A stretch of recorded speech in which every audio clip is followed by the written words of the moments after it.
So what do you think about this week, man? I mean, this is obviously last week was kind of. I mean, it's fun because Tennessee's winning and people want all the content available and just want more Tennessee football. But we were talking about a UT Martin game, or really we weren't talking about a UT Martin game. We talked about not talking about a UT Martin game, but they go out there, they handle business and everything. But now you get back at SEC play. You got Kentucky. It's a rivalry game, border bowl, beer barrel type game. What's your thoughts on Kentucky in this game? And as the week has played out, I'm getting more and more excited for this football team because football game. It is a rivalry, and it's been one-sided for Tennessee. You look at the numbers, man, and Vols won 26 straight, right? We sell a T-shirt at Talkin VAWLS called Kentucky's Daddy, but then here lately, it seems like it's kind of shifted and got a little momentum to it. But even still, even with that, Kentucky has beat Tennessee 5 times in my lifetime. I'm not young, Eric. I'm 41 years old, 5 times in my lifetime. We own Kentucky, but still it's an exciting game coming up. Night game, dark mode, all that stuff gets the fans energized. And it is funny, a lot of people trying to sell it. Is it a trap game looking ahead to Georgia? All that type of stuff, man. I just don't. I don't see Josh Heupel and this football team not being locked in, ready to go on Saturday. I'm excited, man. It's the next step, right? It seems like every week we get together and we talk and expectations shift and what are we looking at now? And it's just another step. And that sounds like Josh Heupel, another step in the process. It's the truth, though. It really is. And even with the, tide shifting a little bit, or at least that's what it feels like when you're referencing.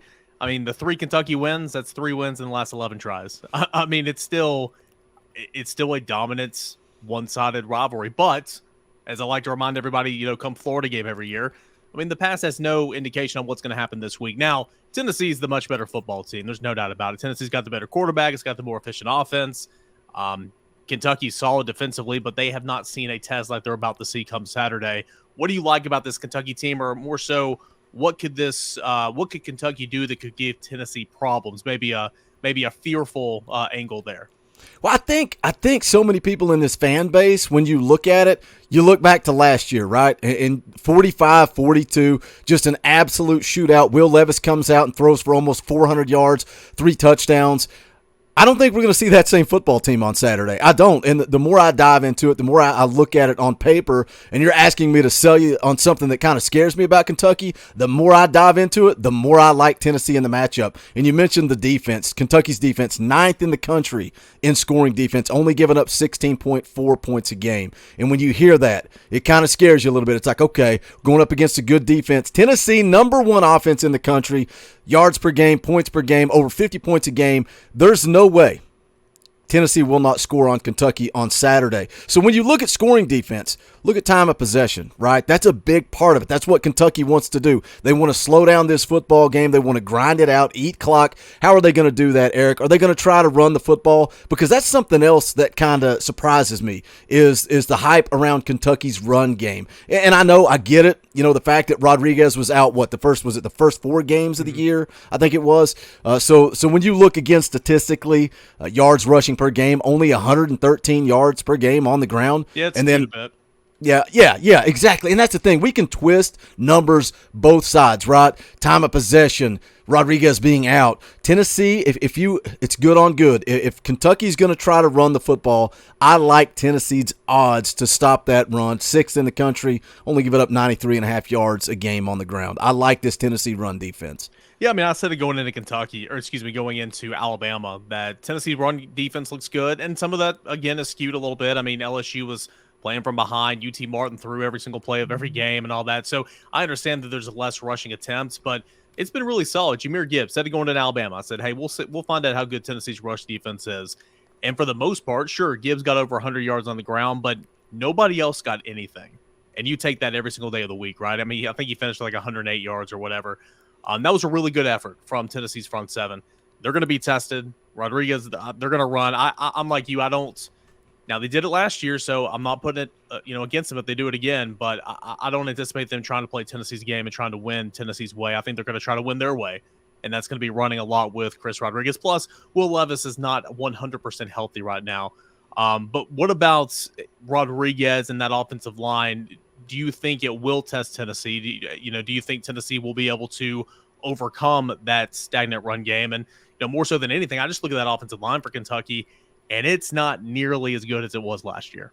No, and I think, again, if it does end up in a shootout, and it's all going to depend on the first couple of possessions to me. If Tennessee jumps out fast, they get a lead, Kentucky's going to throw their game plan out the window, and they're going to start throwing the football. And that's the way I see this game playing out. And if they do start having to throw the football, again, I think it's advantage Tennessee. I think this Rodney Garner defensive line is going to be able to get after Will Levis.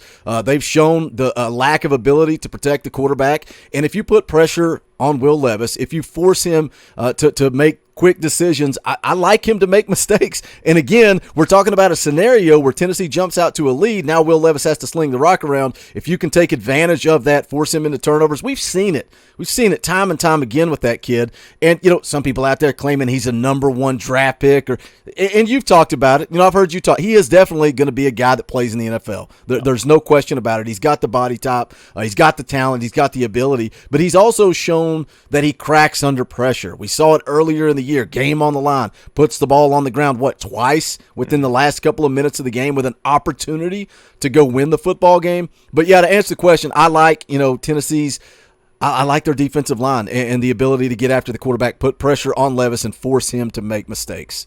This just seems, and I said this on the Rocky Top Roundtable, this just screams a Jeremy Banks football game, does it not? I mean, because they're gonna try to establish the run. Jeremy Banks is playing much better than he has in the last couple of weeks. He played really good against Alabama. I think this is a big-time opportunity for Jeremy Banks in that middle layer of the defense. Yeah, Jeremy Banks, Aaron Beasley also. I like the way he plays in the run game. I think, we've seen it. This coaching staff, they've been in place for two years now. And we talk about the lack of ability to stop the pass. But on the flip side, they're so dang good against the run. They're so good. And again, you can spin numbers however you want to spin them. And you look at Vols rushing defense being 6th in the country. And you can say, well, yeah, it's because you can't stop the pass. I mean, is that why? I don't know. We can sell any type of narrative that we want to sell. But when I watch Jeremy Banks play, I've always felt like he plays physical and violent and downhill. And sometimes he seems a little lost in the pass game when he drops back into the zone. But if you're running the football, and more particularly if he knows that you're running the football, I like his ability to just sell out, get downhill, and play violent. It's a violent game, and Jeremy Banks plays violently, but he's also played more controlled. That's what I love about Jeremy Banks this year. All the jokes last year of, yeah, he's a good football player, but he's going to cost you a 15-yarder at least once a game. How many times have we seen him hold up, keep from hitting a guy on the sideline? Knock on wood right there, Boogie. Yeah.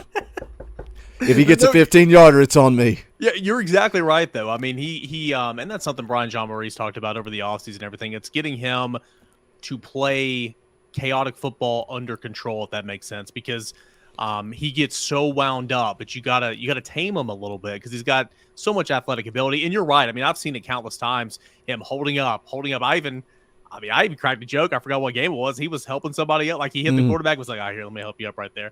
Had a face mask penalty, said, oh, that's my fault. I mean, that's maturity and good for him. But he's still playing really, really well. I think he's been playing better as the weeks go on. Something that, we've talked about on the show this week and over on the GQ and VolQuest and all that. Where does Kentucky stack up against you? And Josh Heupel spoke on this on Monday as well. A lot of people say, man, they're 4th. It's not even close. Some people say it's, one of those right up there with Alabama that you got to get every single year. Where does Kentucky kind of stack up with you in terms of a rivalry game? It's a weird thing because it's the flip. It's the opposite, of the Tennessee-Florida rivalry. We dominated. We rattled off all the numbers. And even, you talked about the 3 wins. 2 of those were by 3 points. Like, Kentucky really only had the big win in 2020 against Jeremy Pruitt. Outside of that, again, 5 times in my lifetime, like, they feel irrelevant. And I ask this to Alabama fans and Florida fans, throughout the years of the streaks. And I'm like, how do you even view Tennessee? Like, do you get nervous when Tennessee comes to town? And I guess some of that has switched a little bit. I do get nervous. It feels like Kentucky always brings their A game against Tennessee, and you can expect some type of dogfight. And maybe some of that's battered ball syndrome of looking at, oh, man, we had this streak and it's over and things are changing and Kentucky's trying to win 10 football games. They're becoming this different type of program. They're still a basketball school. You know what the cure to battered ball syndrome is? Josh Heupel. That's the cure. When do we just say, hey, this is a new era of Tennessee football. I believe in this coach. I talked about it during the Alabama game, telling my wife, I don't have any confidence, but Josh Heupel does, and that's an ace up our sleeve. Battered ball syndrome is dead because Josh Heupel is different. Kentucky's irrelevant. We're Kentucky's daddy. I'm going to clip that right there. That's going to be out this Saturday morning from this Locked On Talkin VAWLS segment. Hey, this is completely off subject, but kind of on what you were saying there in terms of it being a basketball school. Remember a couple months ago whenever Cal made that comment about saying, hey, we're a basketball school and all that? I mean, this is even before the season started, I think. Yeah. And Mark Stoops got all upset about it and everything. First of all, he was 100% correct, but that whole exchange, what a weird and awful and embarrassing look for the Kentucky athletic department when that whole thing was going down. Yeah, it makes you appreciate Danny White and the administration at Tennessee, and seeing Tony V come out there. I think he would have been the perfect guy. Of course, you can't argue with Peyton doing the guest picker for game day. Yeah. Tony Vitello would have been perfect, and then Rick Barnes. It just seems like everything's in alignment. Everybody's pulling in the same direction. Seeing Josh Heupel out there at the baseball games, Carnell Tate, wink, wink, being there at the baseball game with him. Rick Barnes in the basketball program being down there to take in games at Lindsey Nelson. It's nice for everybody to be in alignment, but it is a basketball school. So, final score, what you got for Saturday?